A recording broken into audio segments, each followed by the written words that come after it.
নয়নে আনন্দ বর্ধনকারী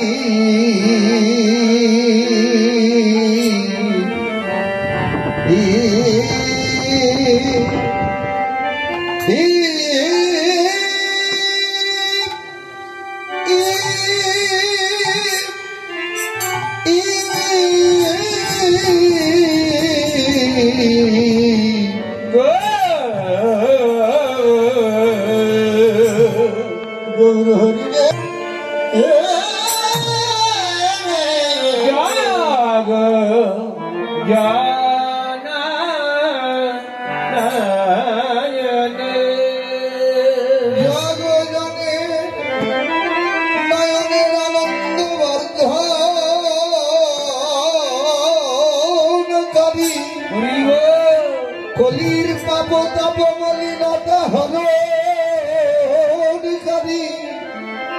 এই সচির দোলা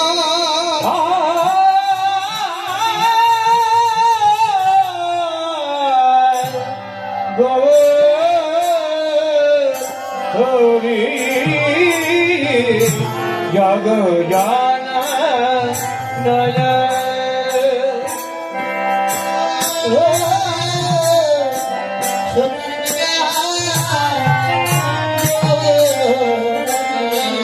जग जननय ज्योतिर्दुला गौरी जग जननय ज्योतिर्दुला गौरी जग जननय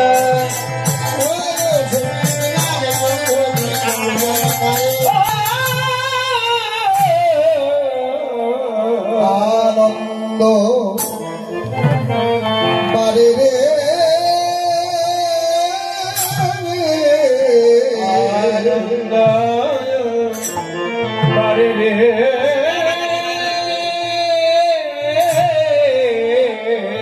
आनंद बारे रे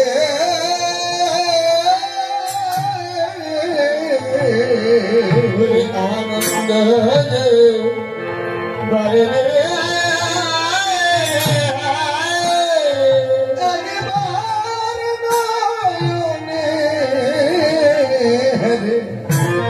तारा आनंद बारे रे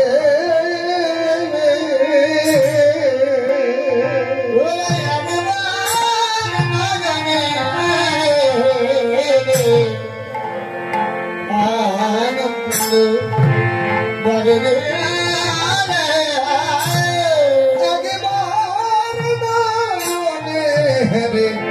ওই প্রেমে মূরতি খানি একবার নয়ন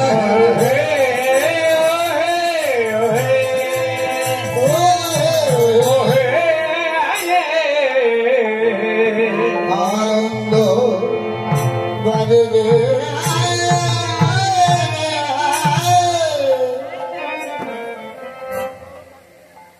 জয় নিতাই গৌর হরিবল।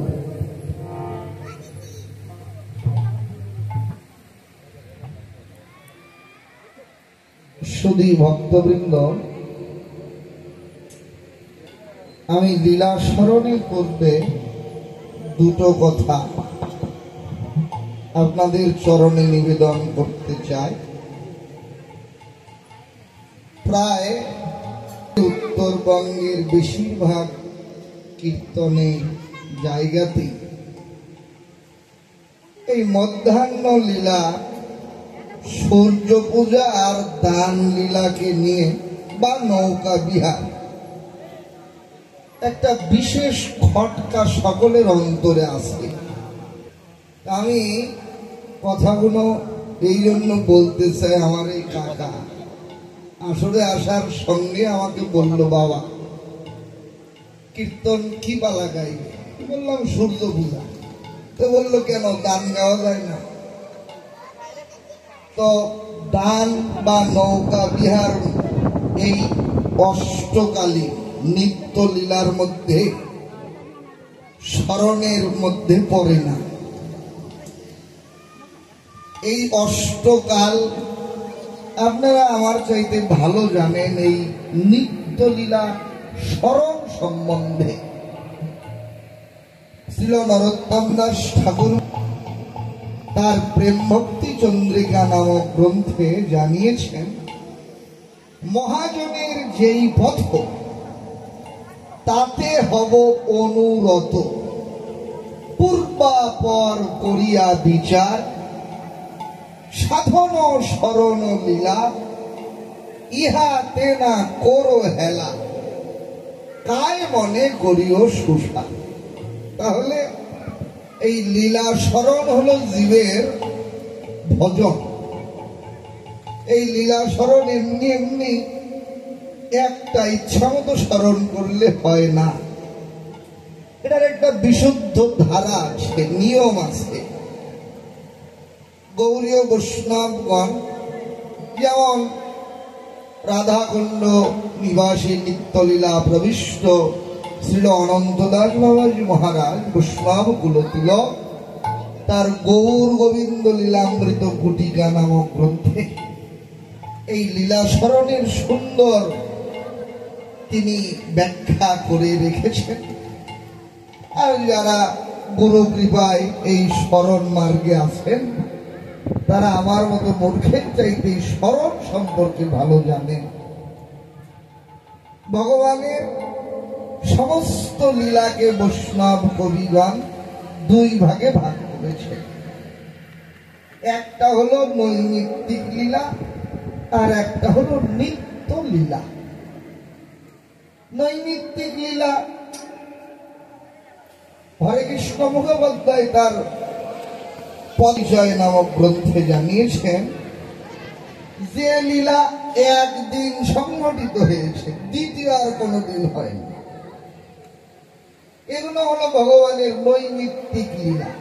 একদিনই হয়েছে, দ্বিতীয় আর হয়নি। যেমন ভাগবতের বর্ণনায় আছে বাল্যলীলার মধ্যে মৃত্তিকা ভক্ষণ, ভগবান যে মাটি খেয়েছিলেন, এই লীলা ওই একদিনই হয়েছে। প্রতিদিন ভগবান এই মাটি খাওয়ার এই লীলা করেননি। চাঁদ ধরা, শকটাসুর বধ, তারপরে আরো অনেক লীলা আছে, ফল ক্রয়, ব্রহ্মমোহন, কালীয় দমন, তারপর দেবগোষ্ঠ, এই যে নৌকা বিহার, সুবল মিলন, রায় রাখাল, দান, তারপর পূর্বরাগের অনেক পর্যায় আছে। রাধারানীর পূর্বরাগ, কৃষ্ণের পূর্বরাগের অনেকগুলো পর্যায়। রাধারানীর পূর্বরাগের